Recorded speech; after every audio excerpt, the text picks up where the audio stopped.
Assalamualaikum warahmatullahi wabarakatuh.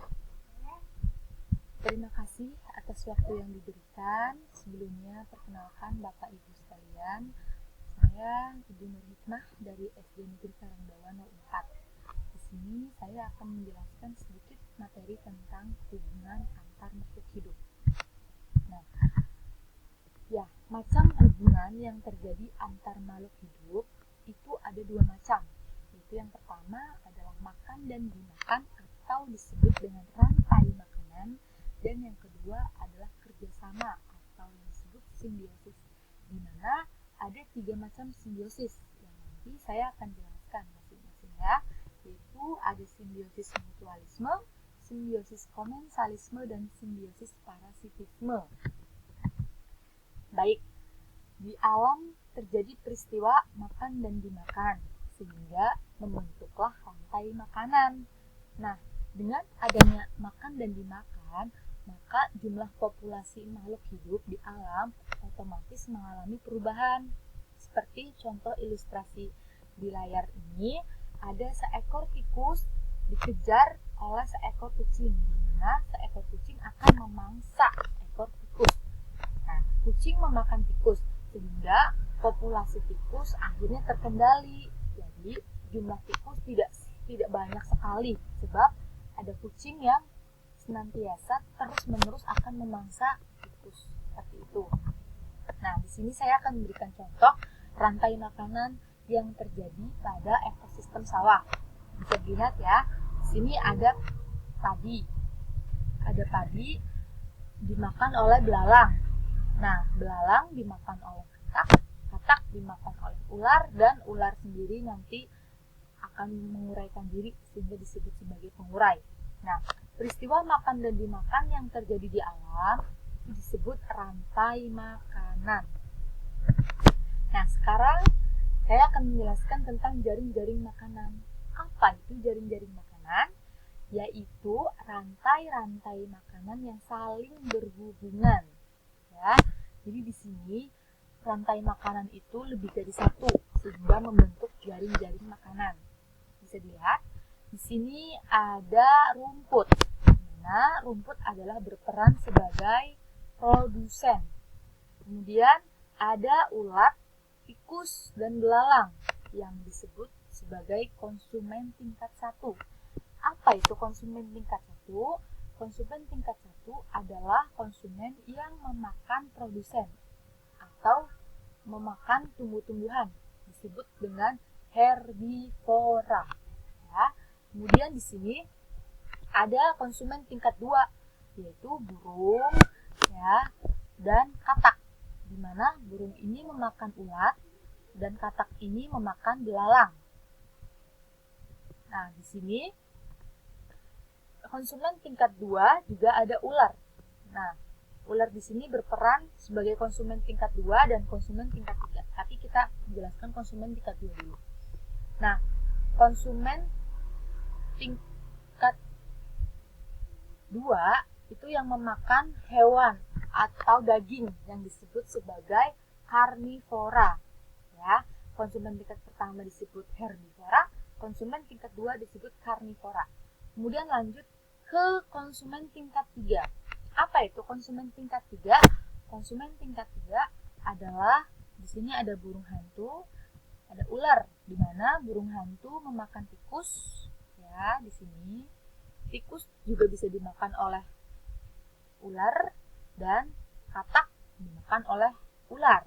Jadi, burung hantu dan ular di sini berperan sebagai konsumen tingkat 3 atau disebut apa? Omnivora, yaitu hewan pemakan segala. Nah, di atasnya lagi ada konsumen tingkat 4 atau konsumen tingkat akhir, yaitu ada burung jalak. Di mana burung jalak ini adalah berperan sebagai pengurai, yaitu yang menguraikan seluruh sisa-sisa dari jaring-jaring makanan. Ya, kemudian di sini ada piramida makanan, di mana ada produsen. Ya, perhatikan terlebih dahulu gambarnya. Di sini ada rumput yang berperan sebagai produsen. Kemudian ada konsumen tingkat 2. Di sini diduduki oleh tikus. Ya. Kemudian konsumen tingkat 3 diduduki oleh ular. Dan yang terakhir adalah konsumen tingkat 4 atau pengurai diduduki oleh burung jalak. Nah, coba kita perhatikan kalimat yang ada di ilustrasi gambar. Di sini ada semakin ke atas populasi semakin sedikit. Ya, itulah tujuan daripada adanya piramida makanan, yaitu yang menjelaskan bahwa semakin ke atas piramidanya maka jumlahnya itu semakin sedikit. Ya, kita bisa melihat burung jalak itu jumlahnya lebih sedikit ketimbang daripada tikus atau ular seperti itu kan. Nah, lanjut. Di sini ada materi simbiosis, ya, di mana simbiosis itu hubungan antar makhluk hidup selain makan dan dimakan, yaitu selain daripada adanya makan dan dimakan, maka adanya sebuah kerjasama yang terjadi antar makhluk hidup. Ada 3 macam jenis simbiosis. Yang pertama ada mutualisme, yang kedua komensalisme, dan yang ketiga parasitisme. Kita ke yang pertama yaitu mutualisme. Simbiosis mutualisme adalah simbiosis di mana keduanya sama-sama untung. Ya, contoh di sini adalah burung jalak untung. Untung kenapa? Di sini ada burung jalak dan kerbau, ya. Nah, mutualisme ini terjadi ketika burung jalak untung karena mendapatkan makanan dengan mematuki kutu yang menyerang di kerbau. Nah, kemudian kerbau juga untung karena serangan kutu berkurang. Jadi, antar masing-masing makhluk hidup ini sama-sama mendapatkan keuntungan. Si burung jalaknya mendapatkan makanan daripada mematuki kutu yang ada di badan kerbau, dan si kerbaunya juga untung karena kutu-kutu yang ada di badannya itu berkurang. Jadi dua-duanya sama-sama untung. Disebut dengan simbiosis mutualisme. Yang kedua adalah simbiosis masih simbiosis mutualisme.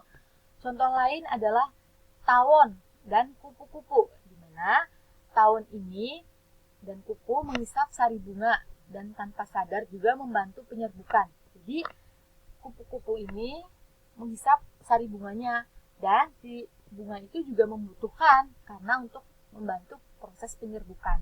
Ini simbiosis mutualisme. Contoh yang ketiga adalah di laut nih. Ada ikan wers atau pembersih menggigiti jamur pada ikan clam angel. Wers mendapatkan makanan dan clam angel bebas dari kena. Jadi dua-duanya itu sama-sama untung, tidak ada yang dirugikan. Nah, sedangkan untuk simbiosis yang kedua yaitu komensalisme, di mana simbiosis ini yang satu mendapatkan keuntungan, sedangkan yang lainnya mendapatkan kerugian. Contohnya apa? Yang pertama, tanaman merambat di pohon. Nah, mendapat lebih banyak sinar matahari tanamannya, kan? Nah, pohon tidak dirugikan. Kemudian yang kedua ada ikan kalamunet yang dengan simbiosisnya dengan bunga karang, di mana kalamunet mendapatkan perlindungan, ya, mendapatkan perlindungan bunga, tapi karang tidak dirugikan. Jadi komensalisme ini yang satu mendapatkan untung, yang satunya tidak dirugikan, jadi tidak ada masalah apa-apa seperti itu. Itu namanya komensalisme, ya. Nah, contoh yang ketiga adalah di laut nih, ada ikan hiu dan ikan pe atau manta selalu didampingi oleh remora.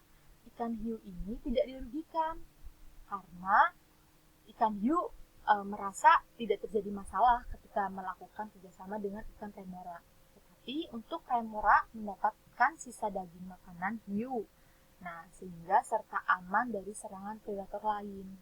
Seperti itu. Jadi bisa dibedakan ya. Kemudian yang ketiga ada simbiosis parasitisme. Nah, simbiosis ini nih yang terjadi antara makhluk hidup di mana yang satu mendapatkan keuntungan sedangkan yang lainnya mendapatkan kerugian. Nah, contohnya adalah manusia dengan kutu rambut. Kenapa? Karena manusia ini dirugikan nih karena banyak kutu, akhirnya gatel, gak nyaman seperti itu ya. Sedangkan si kutu sendiri kenyang karena mendapatkan makanan pada kepala manusia. Itu namanya simbiosis parasitisme. Jadi bisa dibedakan antara simbiosis mutualisme, simbiosis komensalisme, dan simbiosis parasitisme. Di mana yang saling menguntungkan disebut simbiosis mutualisme, yang saling merugikan disebut yang kedua simbiosis komensalisme, itu yang satu untung, yang satu tidak dirugikan dan tidak diuntungkan. Jadi yang komensalisme itu satu untung, satu ya udah nggak apa-apa, biasa aja, seperti itu ya. Dan yang ketiga adalah simbiosis parasitisme, disebut dengan yang satu untung, yang satu rugi, seperti itu ya. Demikian sedikit materi yang dapat saya sampaikan, kurang lebihnya mohon maaf. Wabillahi taufiq wal hidayah. Wassalamualaikum warahmatullahi wabarakatuh.